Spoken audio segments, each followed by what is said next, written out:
Thank you for tuning into Your Weekly Concern. I'm Taylor Conley. And I'm Andrew P. Davis. And I'm more concerned than you'll ever know.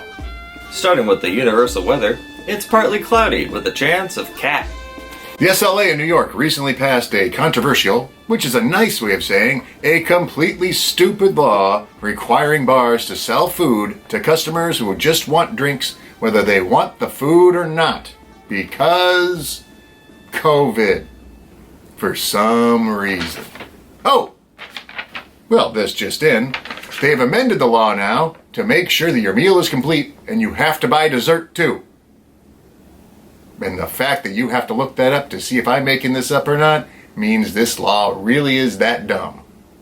As we all know, nature wants to kill you. Yeah. A 4-foot snake was pulled out of a Russian woman's mouth after it had crawled in while she was sleeping. Her boyfriend was reached for comment by saying, "That's why she's a keeper," and then he proposed. Beautiful. Did you know that Australian firehawks really do live up to their name by setting and spreading wildfires in order to chase out their prey? Also earning them another even more accurate nickname, lazy assholes. In a small village in Japan, a group of grandmothers have joined forces, wearing aprons and arming themselves with air guns. Their mission? To protect the crops from the apes that have been ruining their farms.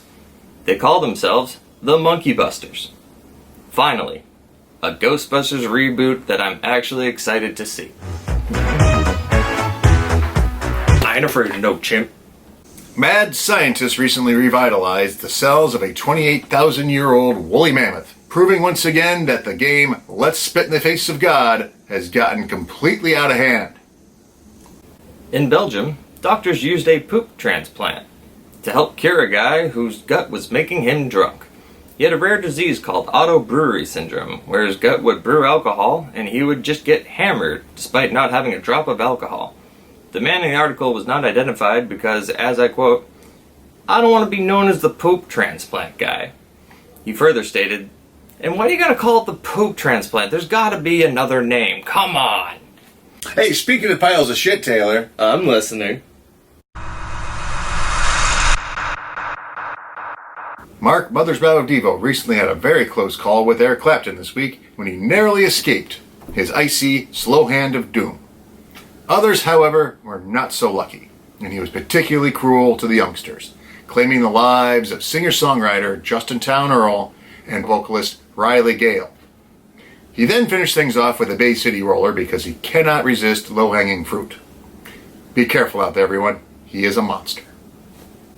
A man named Ian Lambert thought it was a good idea to post his new cocktail mixing veggie broth and vodka.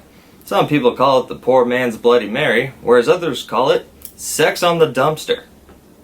Or as I call it, f***ing amazing! It's not terrible. And on to our fashion segment.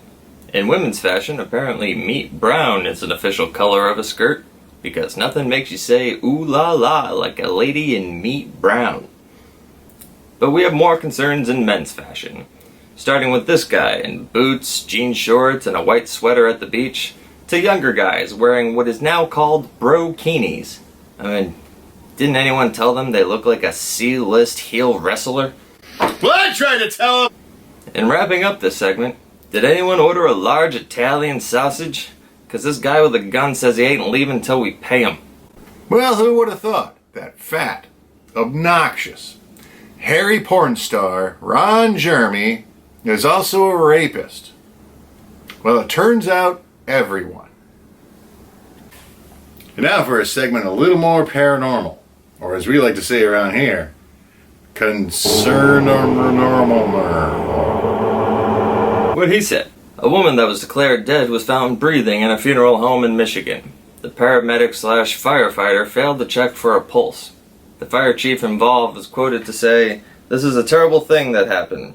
This is tragic." Which makes me wonder what he would have said if she actually died.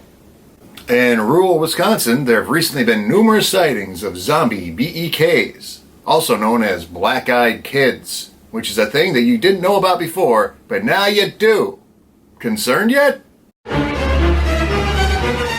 So what do, you ask? Well, not much. But still, I mean, come on. Just knowing about these guys really creeps me out. And now for the answer to the burning question on everyone's mind. Do Japanese ghosts have a lifespan of roughly 400 years? Well, according to a guy named Master Blaster, he knows another guy who says unequivocally, yes. And finally this evening, the Siberian tundra is exploding. A meteorite crater lake in India changed color overnight. And hurricanes are so happy to be done with us that they are actually dancing with each other now. Square dancing! Which means, of course, that we're all doomed. Well, thanks for tuning in. See you next week. We're all gonna die!